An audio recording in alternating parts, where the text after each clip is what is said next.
ভাইয়ের কপালে দিলাম ফোঁটা, যমের দুয়ারে পড়ল কাঁটা। যমুনা দেন যমকে ফোঁটা, আমি দিই আমার ভাইকে ফোঁটা। যমুনার হাতে ফোঁটা খেয়ে যম যেমন হন চিরজীবী, আমার হাতে ফোঁটা খেয়ে আমার ভাই তেমনই হয় যেন চিরজীবী। বন্ধুরা, চিরপরিচিত এই প্রবচনের মাধ্যমেই আজ ঘরে ঘরে প্রায় প্রতিটি বাড়িতেই সম্পন্ন হচ্ছে ভাই ফোঁটা, যাকে আমরা ভাই দুজও বলে থাকি। আজ 5ই কার্তিক, 23শে অক্টোবর, বৃহস্পতিবার। বন্ধুরা, আজকের দিনেই ভাইফোঁটা তিথি সম্পন্ন হচ্ছে। বন্ধুরা, যদি আপনারা এই ভাই দোজ বা ভাইফোঁটা উৎসব পালন করে থাকেন, তাহলে অবশ্যই এই ভাইফোঁটার মাহাত্ম্য কথাটি শ্রবণ করা প্রয়োজন। কেন ভাইফোঁটা দেওয়া হয়, এই ভাতৃদ্বিতীয়া তিথির গুরুত্ব কতখানি, এর পেছনে কোন রহস্য লুকিয়ে রয়েছে, তা এই মাহাত্ম্য কথা তথা ব্রত কথায় উল্লেখ করা রয়েছে। তাই বন্ধুরা, আজকের দিনে যদি ভাইফোঁটা করা হয়, এই মাহাত্ম্য কথা বা ব্রত কথা অবশ্যই শ্রবণ করতে হয়। আশা করছি দর্শক বন্ধুরা, এই ভাইফোঁটার মাহাত্ম্য কথাটি শ্রবণ করে আপনাদের ভালো লাগবে। শুরু করছি ভাতৃদ্বিতীয়া তিথিতে সম্পন্ন ভাইফোঁটার ব্রত কথা তথা মাহাত্ম্য কথা। সূর্যদেব এবং তার স্ত্রীর সংজ্ঞার 2 সন্তান ছিল। তার প্রথম সন্তান ছিল পুত্র সন্তান, যার নাম যমরাজ, এবং অন্য সন্তানটি ছিল কন্যা সন্তান, যার নাম যমুনা। যম ও যমুনা একই সঙ্গে পিতৃগৃহে বড় হতে থাকে। একটা সময় পর যমুনার বিবাহ হয়ে যায় এবং বিবাহের পর সে তার শ্বশুর বাড়িতে চলে যায়। যমুনা প্রায় তার ভাই যমরাজের বাড়িতে যেতেন এবং তার ভাইয়ের সুখ দুঃখের খোঁজ খবর নিতেন। এছাড়া যমুনা সর্বদা যমরাজকে বাড়িতে আসার আমন্ত্রণ জানাতেন, কিন্তু ব্যস্ততা এবং অতিরিক্ত দায়িত্বের কারণে যমরাজ তার বোনের বাড়িতে কখনোই আসতে পারতেন না। এতে বোন অত্যন্ত দুঃখ পেতেন। কিন্তু একবার কার্তিক মাসের শুক্লা পক্ষের দ্বিতীয়া তিথিতে যমরাজ হঠাৎ তার বোন যমুনার বাড়িতে উপস্থিত হন। বোনের বাড়িতে যাওয়ার সময় যমরাজ নরকে বসবাসকারী সমস্ত জীবকে মুক্তি দিয়ে যান। ভগিনী যমুনা তার ভাইকে এইরূপ হঠাৎ আগত দেখে প্রথমে অবাক হলেন, তারপর অত্যন্ত খুশি হলেন এবং তিনি অত্যন্ত সম্মানের সঙ্গে তার ভাইকে সম্ভাষণ করলেন। ভাইয়ের কপালে তিলক কেটে দিয়ে ধান, দূর্বা ও পুষ্প সহযোগে ভাইকে গৃহের মধ্যে প্রবেশ করালেন। তারপর ভাইকে আসন পেতে বসতে দিয়ে তার পছন্দের বিভিন্ন ব্যঞ্জন রন্ধন করে তাকে আহার করালেন। যমরাজ বোনের এইরূপ আন্তরিকতা দেখে অত্যন্ত প্রসন্ন হলেন এবং সেখান থেকে যখন যাত্রা শুরু করলেন নিজ গৃহের উদ্দেশ্যে, সেই সময় যমুনাকে কাঙ্ক্ষিত বর চাওয়ার জন্য অনুরোধ করলেন।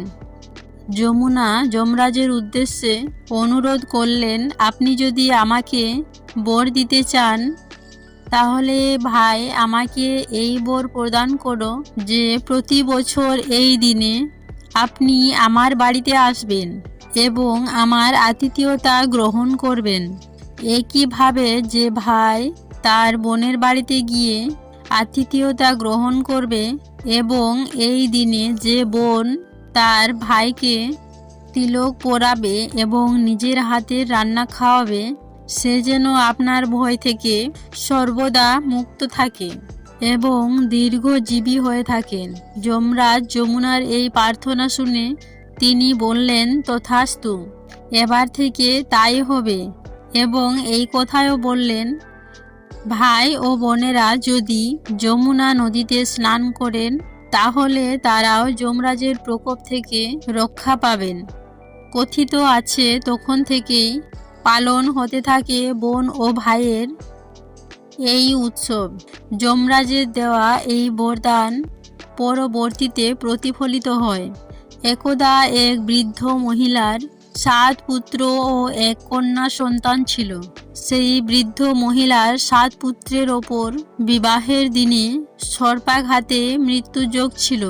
বৃদ্ধা সবার প্রথমে কন্যাকে বিবাহ দেওয়ার পর একে একে করে যখন প্রত্যেকটি পুত্রের বিবাহ দিতে উদ্যত হলেন, এক এক করে তার 6টি পুত্রই মারা গেল। বেঁচে রইল কেবলমাত্র তার ছোট ছেলেটি।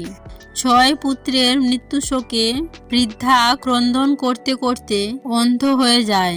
অবশেষে 7ম পুত্রের বিবাহ দিতে যখন বৃদ্ধা উদ্যত হন, সেই সময় উপস্থিত হয় ভাইফোঁটা।